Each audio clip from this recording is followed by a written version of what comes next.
जय योगेश्वर। मैं रीना कुमारी सिंह श्रीमद् भगवत गीता के 12वें अध्याय में भगवान के द्वारा वर्णित धर्मामृतम के 36 गुणों में 22, 23, 24 यो न हस्यति न द्वेष्टि न सोचति के अंतिम एपिसोड के बारे में चर्चा करने जा रही हूँ। न द्वेष्टि, जो मनुष्य संसार में किसी से भी द्वेष नहीं करता वह भगवान को प्रिय लगता है। भक्त किसी को किसी का द्वेष नहीं होता। क्यों?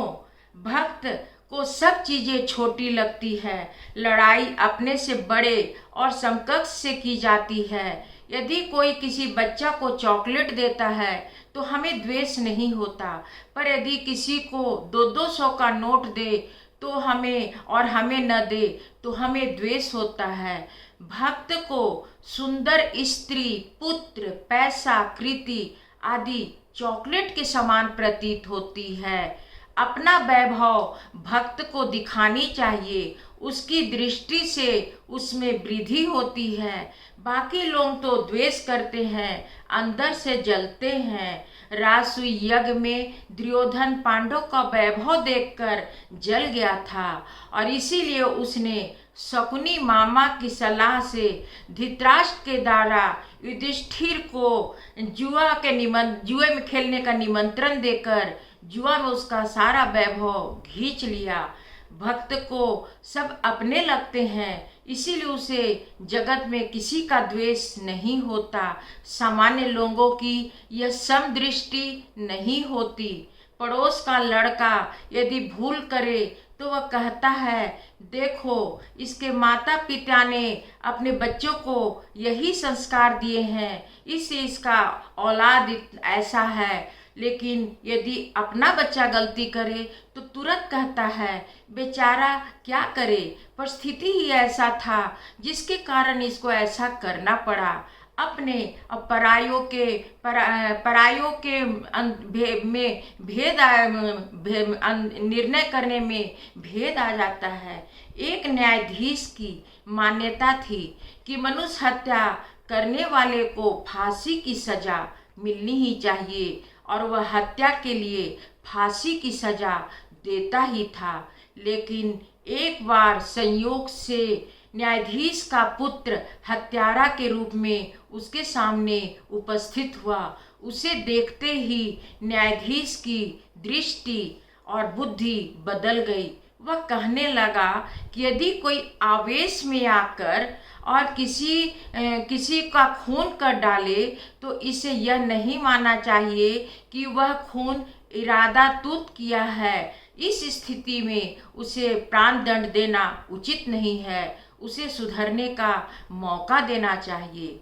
सामान्य मानव की बुद्धि से लिए निर्णय को मान्यता नहीं दी जा सकती। चाहे किसी ने यूनिवर्सिटी से 5-5 डिग्री प्राप्त की हो, फिर भी उसकी बुद्धि में गोबर भरी रहती है तो उसके बुद्धि के निर्णय को कैसे माना जा सकता है।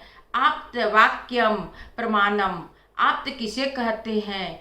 जो राग आदि के बस में नहीं होकर और निष्पक्ष भाव से निर्णय लेता है, उसे आप्त कहते हैं। हम लोग ऋषि मुनियों को अपना आप्त मानते हैं। विश्वामित्र वशिष्ठ से द्वेष करते थे, लेकिन वशिष्ठ विश्वामित्र से द्वेष नहीं करते थे। कालिदास की बढ़ती हुई लोकप्रियता को देखकर भवभूति उससे द्वेष करता था। इसीलिए बुद्धिमान और विद्वान होने पर भी भवभूति लोकप्रिय नहीं हो सका। जो विचार द्वेष पर आधारित हो वह उसे तत्व ज्ञान नहीं कहा जा सकता। लेनिन के विचारों को बहुत लोग मानते थे, परंतु वे उनके विचार द्वेष भावना से ही लोग उनके विचारों को अंगीकार करते थे, क्योंकि वे विचार जिन लोगों से वे द्वेष करते थे उसी के निर्णय पर आधारित होते थे। इसीलिए रूसी क्रांति के बाद किसी ने लेनिन से प्रश्न किया कि आपके विचार के अनुसार साम्यवाद शासन तंत्र नहीं है, तब यह अधिक शासन कैसे हुआ। इस पर लेनिन ने का उत्तर बहुत ही सुनने लायक है। लेनिन ने बड़ी मायूसी से कहा कि जो लोग मेरे पीछे चलते हैं वे मेरे विचारों के अनुसार, मेरे विचारों को मानकर मेरे पीछे नहीं चलते हैं, इसलिए उसे स्वीकार नहीं करते हैं। वह पूंजीपतियों और श्रीमंतों से द्वेष करते हैं और उसे गिराना चाहते हैं और हमारे विचार उसके अनुकूल पड़ते हैं, इसलिए मेरे विचार को मानते हैं। तात्पर्य यह है कि प्रतिकूलता के विचार तत्व ज्ञान नहीं हो सकते।